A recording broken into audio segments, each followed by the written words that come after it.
Ceyms Şarpın, former UK ambassador in Azərbaycan. James. Teşekkür ederim. Hikmet ve salam Cenab Prezident ve indi etiraz etmişsiniz. Hoş gelmişsiniz. Ben indi İngilizce danışıyorum. As you know, we hosted COP26 in Glasgow a 3 years ago now. And from our perspective, of course, being chairman gives you both opportunities and responsibilities. And the key responsibility of the chairman will be to negotiate consensus agreements on a whole range of issues that the countries need to decide upon to tackle climate change.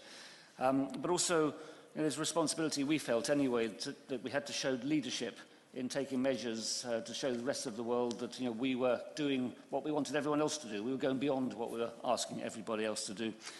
So at that time, of course, we were lobbying you and Mukhtar that Azerbaijan should commit to net zero by 2050, of course, and you weren't able to meet that commitment at that time, but hopefully, as chairman, you will be able to commit to that.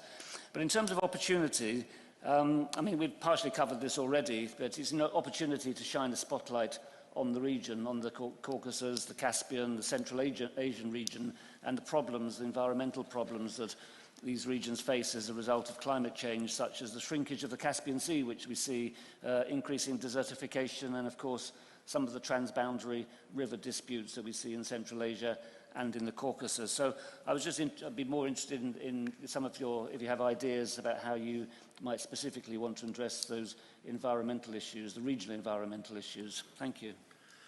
Thank you. Even before we've been awarded with COP29, we were seriously addressing the environmental issues and trying to reduce the negative impact of climate change.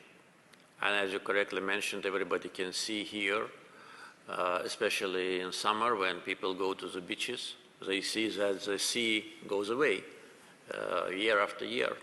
And it has never been like that. I mean, there was a periods when the sea was coming and going, but that was a process. But now the sea only goes. And this is a serious problem for environment and also for trade.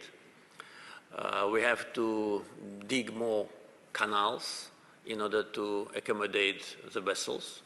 And if this shrinking of Caspian Sea continues like that, so we will face not only environmental, but serious issues related to connectivity. Because one of the important projects now being implemented, the middle corridor, is passing through Caspian Sea. So it's a variety of issues.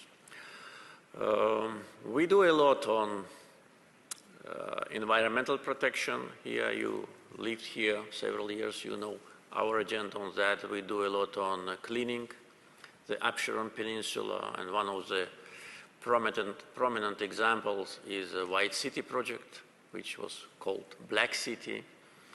I don't know whether all of you have been there, but if not, I would recommend just to go and to visit.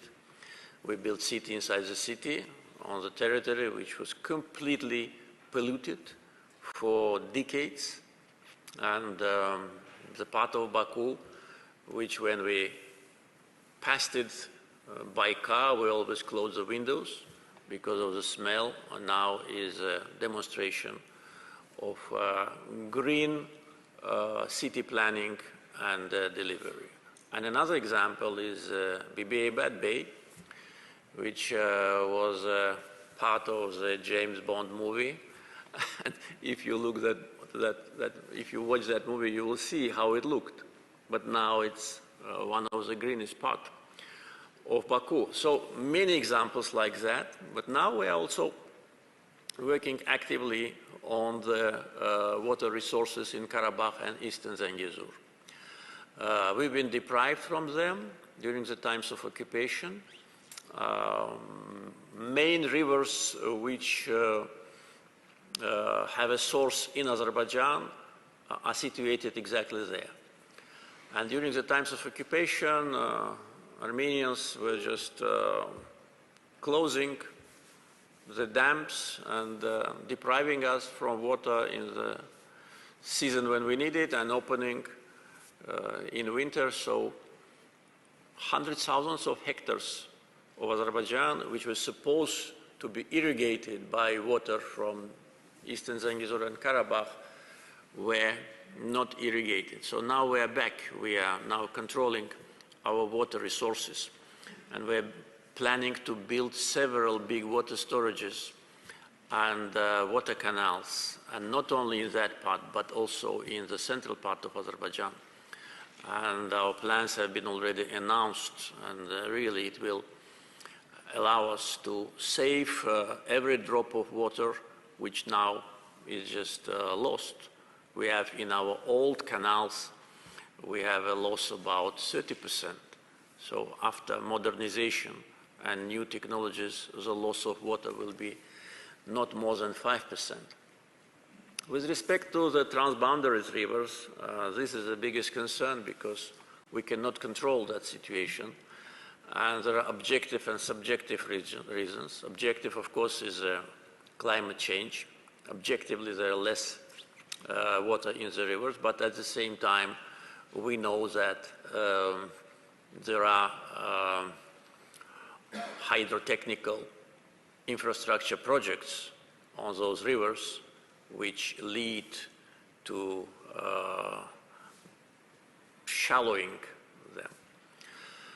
The same we see, for instance, in Volga River, because Volga River is a main source for Caspian Sea. And now when there are less water in the Volga River, obviously, so Caspian Sea shrinkage is not because of climate change. It's also because Volga is not feeding the sea properly as it should be. So of course it is an issue of multilateral cooperation. And with our neighbors we are trying to, we are actually addressing these issues, because if we don't take coordinated measures and proper steps, we all will suffer. But talking about in general with respect to results, we are committed to work actively with all the members. We have, I think, good opportunities for that. Chairing non-aligned movement for 4 years, gained a lot of friends for Azerbaijan who trust us. The countries of Global South, which Azerbaijan is part of, today need special attention. And of course, one of the issues of disagreement with respect to climate issues is the responsibility of developing, and underdeveloped countries. And this shared responsibility must be fair. And of course, negative contribution to climate problems must be also openly addressed.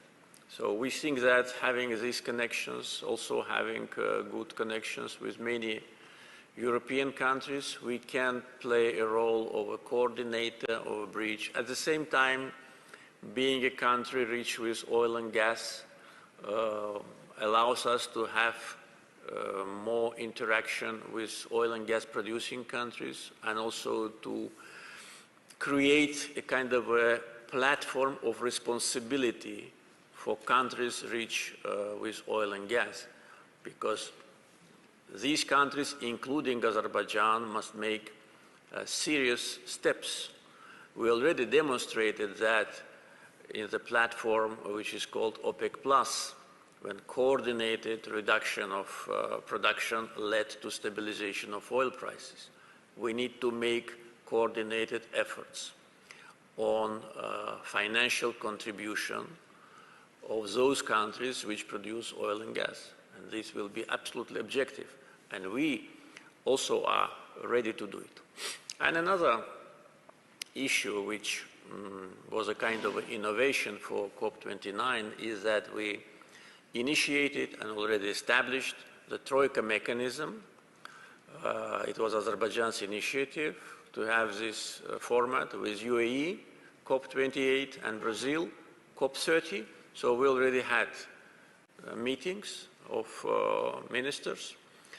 And that will help us to plan, because November 2024, COP29, Baku will be finished, but the process should continue.